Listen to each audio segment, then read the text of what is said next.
बहनों, किसान ने मेहनत की,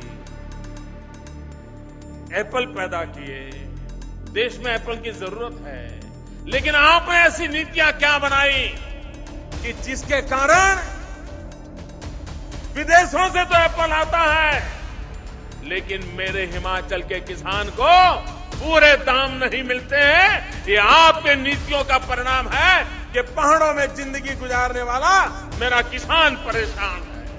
हिमाचल के सेब बागवान अब शायद राम भरोसे। नमस्कार, हिमाचल दस्तक टीवी में आप सभी का स्वागत है। मैं हूं आपके साथ प्रवीण मुंगटा। आज बात कांग्रेस, भाजपा या किसी और दल की नहीं, आज बात हिमाचल के बागवानों की करेंगे, जिनके साथ केंद्र सरकार के एक फैसले के बाद जो आगे होने वाला है उसकी सेब बागवानों ने अभी सपने में भी कल्पना नहीं की होगी। सच कहें, अगर ऐसा हो गया तो फिर बागवानों को बागवानी छोड़ किसी और पेशे में जाना पड़ सकता है। ऐसा हम क्यों कह रहे हैं, आइए आपको आज इस विशेष खबर और रिपोर्ट में बताते हैं। हिमाचल प्रदेश के लाखों लोग या किसानी पर निर्भर है या फिर बागवानी पर, और सूबे में अधिकतर लोग गांवों में कृषि करके ही अपना गुजर बसर करते हैं। ऐसे में केंद्र की मोदी सरकार ने 2 दिन पहले जो यूरोपियन यूनियन के साथ फ्री ट्रेड एग्रीमेंट जो साइन किया है, उससे हिमाचल की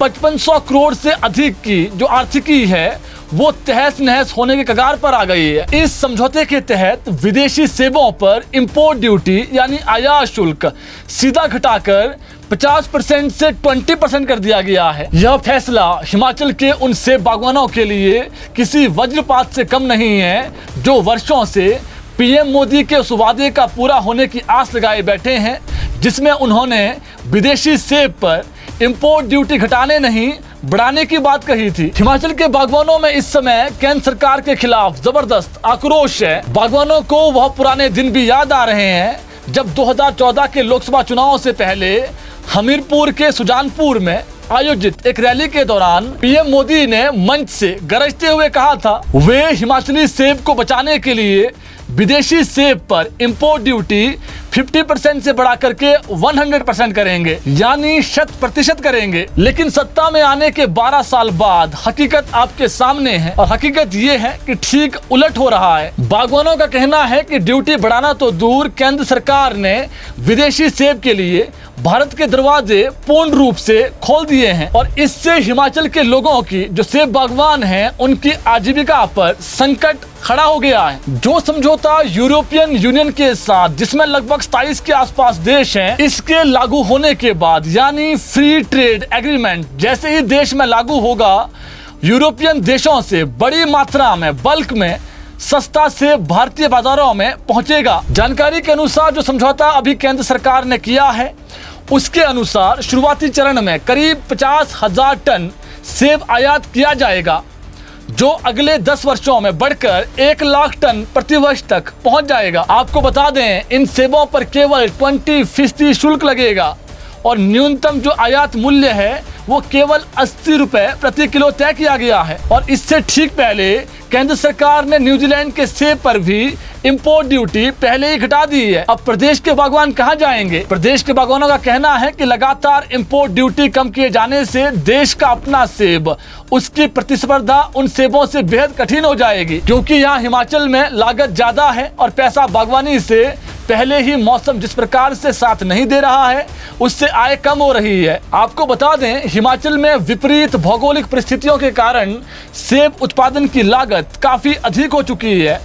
मौसम साथ नहीं दे रहा है, कई बार बर्फबारी भी नहीं होती है, और कई बार जो चिलिंग आवर चाहिए होते हैं वो भी पूरे नहीं हो पाते, और फसल भी हर साल अच्छी नहीं हो रही है। एक साल फसल होती है, फिर अगली साल फसल नहीं होती है, यानी डे बाई डे सेब उत्पादन बढ़ने की जगह कम हो रहा है। एक और महत्वपूर्ण जानकारी, हिमाचल समेत सेब उत्पादन वाले राज्य जिसमें कश्मीर है, उत्तराखंड है, यहाँ पर प्रति किलो सेब तैयार करने में औसतन 25 से 27 रुपए तक का खर्च आता है, और बागवानों को तभी मुनाफा होता है जब बाजार में सेब 60 रुपए से लेकर के 100 रुपए के बीच बिके। इसके उलट न्यूजीलैंड, अमेरिका, ईरान और भी कई ऐसे देश हैं जहां पर प्रति हेक्टेयर पैदावार 40 से 70 मीट्रिक टन तक होती है, जबकि हिमाचल में यह मात्र 7 से 8 मीट्रिक टन के आसपास है। एक और बात, यूरोपियन कंट्रीज में जो मौसम सेब के लिए चाहिए ठीक वैसा ही मौसम वहां पर है। बर्फ के साथ साथ जो पूरे चिलिंग आवर है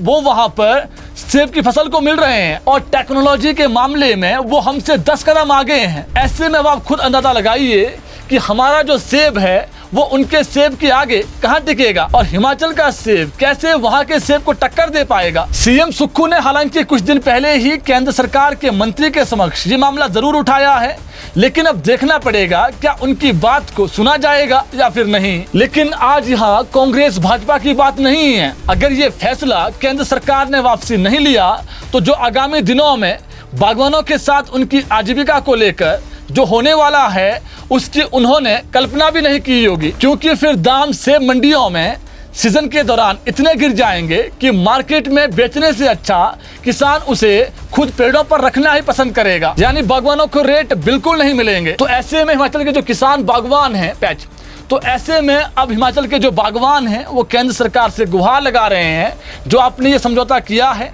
इसको तुरंत वापसी लिया जाए, वरना उनके पास सड़कों पर उतरने के अलावा कोई चारा नहीं बचेगा।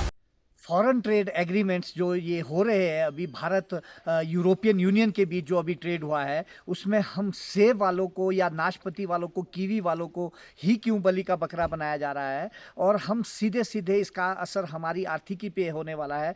अभी कुछ वक्त पहले जो है न्यूजीलैंड के साथ जो भारत का फॉरेन ट्रेड एग्रीमेंट हुआ है उसमें भी जो है आयात शुल्क को 25% कर दिया गया है, और जो ये अभी यूरोपियन यूनियन के साथ जो 27 देशों की एक यूनियन है इसके साथ 20% आयात शुल्क सेब के ऊपर कर दिया गया है। नाशपाती और कीवी के ऊपर जो है 33% से 10% कर दिया गया है। हमारा कहना यह कि हमारे लिए एक हिसाब से ये डेथ वारंट जैसा है, और हमें ही इसमें बलि का बकरा क्यों बनाया जाता है, खासकर ये फॉरेन ट्रेड एग्रीमेंट्स में। अभी आने वाले समय में जो कहा जा रहा है कि अमेरिका के साथ भी फॉरेन ट्रेड एग्रीमेंट होने वाला है, कुछ कारणों से अभी जो है उसमें फाइनल नेगोशिएशंस नहीं हो पाई है। उसमें भी सेब, अखरोट, बादाम, पियर्स और जो प्लम है, आड़ू है, बादाम है, इन सब के ऊपर जो है आयात शुल्क 0% करने की जो है सहमति जो है बताई जा रही है कि बन चुकी है। और इसके साथ साथ जो 44 देशों से अभी तक सेब आता था उसमें 50% आयात शुल्क था, और हमारी मांग हमेशा जो है इसको 100% करने की रही है। लेकिन सीधा सीधा हमारी आर्थिकी के ऊपर जो है एक बड़ा जो है ये चोट है, और हम किसानों का लाइवलीहुड चलाना खासकर हिमाचल, कश्मीर, उत्तराखंड में बहुत मुश्किल हो जाएगा अगर ये जो जिस तरह के फॉरेन ट्रेड एग्रीमेंट्स हो रहे हैं। और आने वाले समय में ईरान, टर्की, चाइना जैसे देश जो ब्रिक्स कंट्रियां हैं ये भी जो है फॉरेन ट्रेड एग्रीमेंट्स के दायरों में आएगी धीरे धीरे, और सब देशों का जो आयात शुल्क को अगर वो कम होगा तो निश्चित रूप से हमारे लिए एक बहुत बड़ी चुनौती होगी। हमारा ये कहना है कि हम विश्व प्रतिस्पर्धा को करने के लिए तैयार है, लेकिन उसके लिए जिस तरह से दुनिया में सब्सिडीज दी जाती है, या जिस तरह से टेक्निकल जो बैकअप दिया जाता है या साइंटिफिक बैकअप दिया जाता है, उस तरह अगर भारत में दिया जाए, जहां 300 गुना सब्सिडीज जो है यूरोप में दी जाती है, और हमारे यहाँ जो प्रोडक्शन है वो भी कम है, 7 से 8 मीट्रिक टन है, जबकि यूरोपियन देशों में 60 से 80 मीट्रिक टन के करीब जो है वो प्रोडक्शन है। इस तरह से जो है हमें प्रतिस्पर्धा करने में अभी बहुत वक्त लगेगा उनसे, और हमारे लिए जो है टेक्निकल जो बैकअप देना चाहिए था वो नहीं दिया। इस खासकर फॉरेन ट्रेड एग्रीमेंट्स करने से पहले इसमें काफ़ी समय अभी लगेगा। हमारा कहना है कि हमें इसके बारे में जो है इन फॉरेन ट्रेड एग्रीमेंट्स के बारे में दोबारा से जो है पुनर्विचार किया जाए, और हमारी जो आर्थिकी है उसको बचाने के लिए केंद्र सरकार इसमें कदम करे, काम करे। और जितने हमारे यहाँ पर राजनीतिक दल है, चाहे वो रूलिंग पार्टी है, चाहे हमारे सांसद है, चाहे अन्य लोग हैं, वो सभी भी इसकी आवाज़ बुलंद करे ताकि हमारा आर्थिकी बच सके, हमारा जीवन यापन जो अभी आसानी से चल रहा है वो चलता रहे। हमारा ये कहना है। जय हिंद, जय किसान।